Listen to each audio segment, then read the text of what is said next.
একটা হালাল পবিত্র রিজিক হোক সেটা কৃষিকাজ, লজ্জার কিচ্ছু নাই।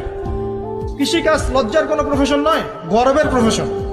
কারণ আল্লাহ পাক বহু নবীকে রাখালি করিয়েছেন, পশুপালন করিয়েছেন। জানেন, মুসা আলাইহিস সালামকে আল্লাহ পাক পশুপালন করিয়েছেন 8 বছর 10 বছর। এগুলো কোনো লজ্জার প্রফেশন নয়, এটা গর্বের প্রফেশন। আপনি হালাল রিজিক, অর্থনীতি হোক, আপনার কৃষিভিত্তিক হোক, বা ব্যবসা করেন হালাল কোনো, বা গভর্নমেন্ট জব, বড় বড় গভর্নমেন্ট জবের জন্য ট্রাই করেন, সেটাও ভালো। যদি না পান বেসরকারি, একটা হালাল পবিত্র রিজিক হোক সেটা কৃষিকাজ, লজ্জার কিচ্ছু নাই।